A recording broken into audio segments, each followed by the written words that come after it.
Bonjour à tous, j'espère que vous allez excellemment bien. On va présenter la 17e étape du Giro d'Italie. On rentre vraiment dans le final, on va dire, de ce Tour d'Italie. Bon voilà, ce début de troisième semaine. Il restera une étape calme à Trévise. Et puis ensuite, vendredi, samedi, dimanche, ça sera encore une belle bagarre, notamment avec le contre-la-montre de dimanche du côté de Vérone. Étape numéro 17, on va bien entendu faire le profil, l'histoire. Revenir également sur les pronos et la météo. N'hésitez pas à vous abonner à la chaîne, à réagir dans les commentaires, à mettre un pouce bleu, à partager la vidéo sur les réseaux sociaux, notamment auprès de vos proches, si vous pensez que ça peut les intéresser. Dans les commentaires, n'hésitez pas à me dire vos pronostics, n'hésitez pas à me dire ce que vous pensez de cette étape, quelle stratégie vous pensez qu'il peut y avoir dans cette journée. Puis n'hésitez pas à vous abonner à la chaîne et à mettre un pouce bleu. Étape de moyenne montagne pour les grimpeurs parce que la fin de journée est compliquée. Le début de journée sera assez calme. On va dire il y aura on part au pied d'une difficulté, l'échappée va partir et puis ensuite on va avoir je pense un gros ventre mou dans la course et ça deviendra de nouveau intéressant dans le Valico del Vetriolo, mais vraiment sur la deuxième partie de course. Est-ce qu'on aura une échappée au bout? Peut-être, parce que les écarts maintenant en général sont importants. C'est peut-être pas l'étape, l'arrivée la plus intéressante, la plus médiatique de ce Giro d'Italie. Donc peut-être que les leaders se concentreront sur la course en deuxième partie de journée et laisseront les échappées s'imposer, à part si une équipe décide de lancer des grosses hostilités dans cette étape sur la deuxième moitié de course. Pas grand chose d'autre à dire en avant-propos sur cette étape, à part que ça peut quand même convenir à pas mal de coureurs parce que c'est dur, mais c'est pas l'étape la plus dure de ce Giro. Rien qu'au dénivelé positif, on est à 3946 mètres de dénivelé positif, ce qui ne veut pas dire que ça va être facile parce que si le rythme est intense, ça peut être compliqué. Et puis les 3946 mètres, les 3000 mètres, on va dire, les 3000 derniers mètres, ils sont vraiment dans les 80 derniers kilomètres. On regarde tout de suite le profil de cette étape. Ponte di Legno pour le départ pour arriver à Lavarone. On a déjà parlé de Ponte di Legno, je crois, pour l'arrivée pour la victoire de Ciccone, je ne sais plus, dans la rubrique Histoire. 165 km de course, 2 côtes de première catégorie, une côte de troisième catégorie. Il y a quand même une côte qui n'est pas indiquée au classement de la montagne, ce qui je trouve assez surprenant, alors que c'est une très belle montée en début de journée.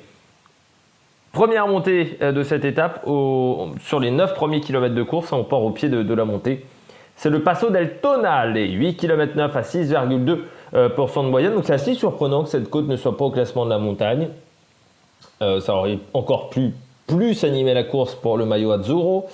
Surtout qu'il y a une belle bagarre avec un Koen Bouwman qui a quand même pris un petit avantage aujourd'hui. Donc assez surprenant. On redescend donc après cette montée de 8 km 9 à 6,2% de moyenne. Et ensuite on rentre dans un petit ventre mou. On sera sur du faux plat descendant. Je pense que l'échappée sera déjà sortie. La bonne échappée. Donc à part si derrière dans le peloton ça s'active. Ce qui m'étonnerait quand même grandement. Et puis on arrive à San Michele d'Adige. Ou d'Adige, je ne sais pas comment on doit dire. San Michele All Adige, pour la première difficulté du jour au classement de la montagne, c'est la montée de Giovo, 6 km à 6,7% de moyenne, cette montée de Giovo, côte de troisième catégorie. Le sommet le sommet est au kilomètre 86, c'est-à-dire à 80 km de l'arrivée. Bon, cette montée de Giovo, oui, c'est pas extrêmement difficile. C'est en fait les 2 premiers kilomètres qui sont à 7,1%, puis ensuite ça devient un peu plus facile, 4,2, 5,7%, et puis les 2 derniers kilomètres qui redeviennent difficiles à 8,3% et 7,6%. Voilà, c'est une petite côte, c'est une petite mise en bouche, un petit apéritif pour ce qui va se passer plus tard dans cette journée. Ensuite, on sera sur des routes assez vallonnées. On sera en prise à Chambra, notamment à Madrano. On sera sur des petites bosses, vous voyez, des petits radars assez courts. Et puis on arrive au premier sprint intermédiaire qui arrive très tardivement, au kilomètre 120, à Pergine Valsugana. Ce sprint intermédiaire qui est à seulement 45 km de l'arrivée. Donc on peut lancer des hostilités peut-être à ce moment-là. Et il est au pied de la montée. Je ne sais pas si c'est la montée la plus dure. Les deux montées sont compliquées de manière différente. Le Valico del Vetriolo, 12 km à 7,6%, côte de première catégorie. Le Valico del Vetriolo, vous voyez, je dirais que c'est jamais très facile. Et en plus, c'est un petit peu irrégulier. Alors, on a vu pire sur ce Giro en termes d'irrégularité. Mais c'est quand même pas mal difficile, notamment au kilomètre 2. Entre le kilomètre 2 et le kilomètre 3, 9% de moyenne, 10,1 entre le kilomètre 4 et le kilomètre 5, 8,9, 8,3, 8,8, 8,3 aussi sur le dernier kilomètre. C'est vraiment la montée, je dirais, idéale pour reformer une échappée, pour tenter de s'isoler en tête de course. Ça peut être vraiment la montée idéale. Et puis ensuite, en descendant le Vetriolo, on arrive à Velico Terme, deuxième sprint intermédiaire, celui des bonifications, au kilomètre 147,5, c'est-à-dire à moins de 20 km de l'arrivée. Et on attaque le Monte Rovere, le Salita del Menador, 8 km à 9,6% de moyenne. Côte de première catégorie, vous remarquerez également aujourd'hui qu'à part le Passo del Tonale à 1872 mètres, sinon on est aux alentours de 1300, 1400 mètres, donc vraiment pas de souci au niveau de l'oxygénation. Côte de première catégorie, c'est court, c'est dur. Voilà, 9,6% de toute manière, le pourcentage moyen en impose, avec notamment un kilomètre à 12% de moyenne entre le kilomètre 6 et le kilomètre 7, 11,6, 11,5. Je pense que du côté des leaders, on va se contenter de cette montée Rovere. Il n'y aura pas besoin d'aller faire les guignols, on va dire, du côté du Vetriolo. Cette montée se suffit en fait à elle-même pour réussir à faire des différences. Et puis ensuite, le final qui n'est pas totalement plat du côté de l'Avarone, où vous le voyez sur ce plan. Donc on va redescendre légèrement. Et puis ensuite, on aura un 4% dans le dernier kilomètre. Donc voilà, un faux plat montant pour finir à l'Avarone sur la Piazza Italia. Et ça, c'est le profil officiel du Giro pour le final de cette étape. Du côté de moi, des informations que j'ai pu noter, on a 3 virages dans le dernier kilomètre, 2 courbes à droite et la dernière à gauche à 250-300 mètres de l'arrivée. Donc il faudra faire attention également à la descente. Même si le Giro indique que la route est large, bon, il faut quand même toujours se méfier de ce que peut dire le Giro. Et puis à Monte Rovere, on aura pas mal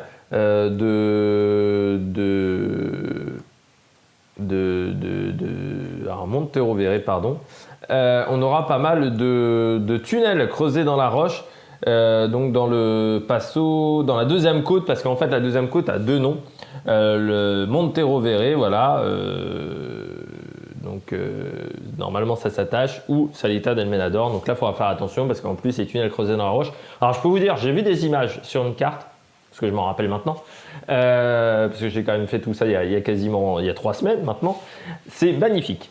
Vraiment, vous allez voir, c'est voilà, avec les petits tunnels, c'est quasiment en bord de falaise. C'est vraiment un endroit magnifique à voir. On passe à l'histoire de ce Tour d'Italie. Du côté de l'histoire, on va revenir au Giro 2012 avec l'étape numéro 20. Alors, je vais tout vous dire. En fait, je me suis un petit peu gouré sur l'étape parce que je ne sais pas pourquoi, mais avec ma dyslexie magnifique, j'ai dans ma tête, c'était pas le Vetriolo aujourd'hui, c'était le Mortirolo. Voilà. Bah, ça se finit de la même manière, mais petit souci. Donc, au final, je me rattrape quand même pas mal parce que le début d'étape passe par le Passo del Tonale, comme aujourd'hui, mais j'ai totalement confondu, donc j'aurais pu parler d'une toute autre étape.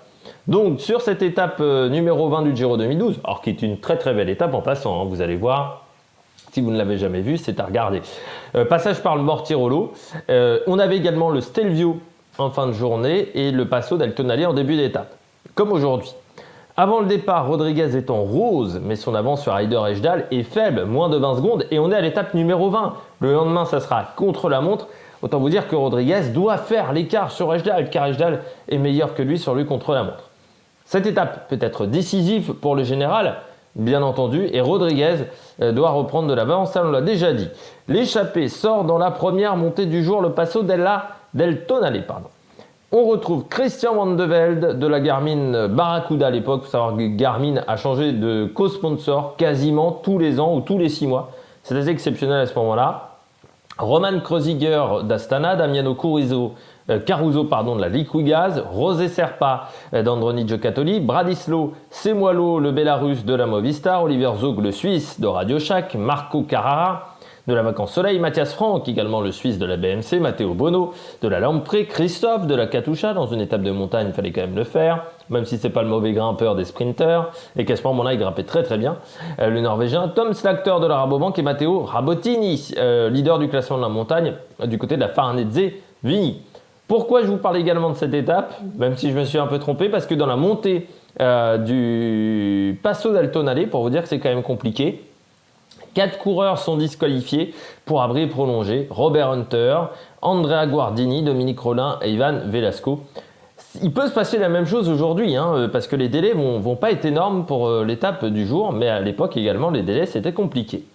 L'écart augmente jusqu'à 6 minutes à mi-étape, et puis au pied du Mortirolo, l'avance n'est plus que de 3 minutes 30. Les pentes du Mortirolo font mal aux hommes de tête. Zog et Carrara sortent, alors que Rabotini, le maillot bleu, est définitivement lâché, mais il a certainement assez d'avance pour le remporter. Normalement, tout ira bien. Nous avons également Carrara qui s'accroche après que Caruso est revenu. Van de Velde et Serpa reviennent aux avant-postes juste avant le sommet, alors que Carrara, lui, est définitivement lâché. Il tentera le maximum, mais il n'y arrivera pas. Van de Velde aussi est lâché dans la descente. Bon, il va en fait tomber, quasiment tomber. Et il est repris par le groupe Maillot Rose, encore très important. En fait, sur certains sites, il est marqué comme tombé sur cette étape. Sur d'autres sites, il n'est pas marqué comme tombé, Van de Velde. Donc, c'est un petit peu compliqué à savoir. Zog se retrouve tout seul et il a lâché tout le monde. À 40 km de l'arrivée, Thomas de Rennes décide de secouer le cocotier alors que le peloton est maintenant emmené par Van de Velde. Il est 5e du général de la course, mais il est repris par le peloton, notamment Van de Velde, qui décide de temporiser. Zog reprend 6 minutes d'avance. Ensuite, alors il est repris par un groupe de 6 hommes. J'ai jamais réussi à trouver qui étaient les 6 hommes qui le reprennent. Au pied du Stelvio, ils ont 4 minutes 30 d'avance. Zog est lâché d'entrée. Derrière de Rennes, Totak à 16,8 km de l'arrivée.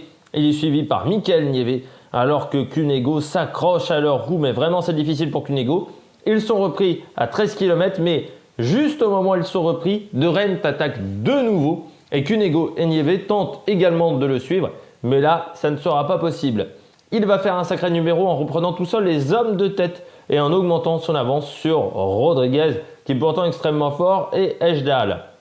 Rodriguez lâche le Canadien à la fin de la montée, mais l'écart est toujours faible à l'arrivée avec seulement 31 secondes d'avance pour l'Espagnol. Thomas de Rennes réussit l'une des plus belles performances de ses carrières. Il revient également dans le match pour le podium de la course. Tout se jouera dans le chrono du lendemain. Et le lendemain, Ejdal remporte le Giro en surpassant totalement Rodriguez. L'écart sera même assez important à l'arrivée parce que il reprend 45 secondes. Il bat Rodriguez pour 16 petites secondes. Et puis Thomas de Rennes arrivera à passer devant Scarponi. Elle sera 3e de ce Giro à 1 minute 39. De Rennes qui a remporté une étape cette année sur le Giro. Mais on a toujours un petit goût d'inachevé avec De Rennes parce que c'est vrai que c'était un coureur qui était capable de faire des sacrés numéros et également d'être placé pour le général de Grand Tour en début de carrière. Et puis ensuite, il n'a pas trop continué et poursuivi dans ce genre de quête.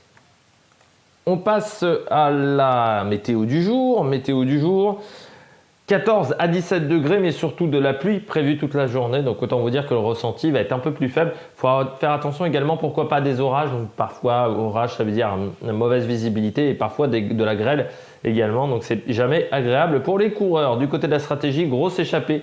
Il faudra des équipiers avant l'école, je pense, dans les échappées parce que autant vous dire que sur cette première partie de course, ça part le Passo d'Altonale. Ensuite, c'est très plat, donc il ne faut pas attaquer seul. Sinon, vous allez vous cramer. Et puis, il faudra au moins 8 minutes, je pense, avant le Vetriolo.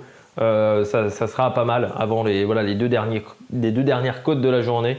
Et au moins, parce que même avec 8 minutes, c'est pas sûr. Parce que Monteverde, c'est quand même compliqué. Alors, soit donc l'échappée gagne, soit grosse bagarre entre leaders pour la gagne générale et victoire d'un leader du général. Moi, je pense plutôt à une échappée qui s'impose et derrière, grosse bagarre pour le général. Parmi mes pronos, j'ai mis Félix Gall, j'ai mis Tobias Foss, le Norvégien, qu'on n'a quand même pas énormément vu. Mais bon, je tente le coup. Je tente Mollema. Voilà, pourquoi pas Bokeh Mollema. Et puis en grosse cote, je retente Davide Villela, que j'avais déjà essayé en début de Giro. J'espère que vous avez aimé cette vidéo. Débrief de cette étape 21h ce soir. Présentation de l'étape 18 demain matin 7h30. D'ici là, n'hésitez pas à vous abonner à la chaîne, à réagir dans les commentaires, à mettre un pouce bleu, à partager la vidéo sur les réseaux sociaux. Allez, ciao ciao sur la Meilleure Production.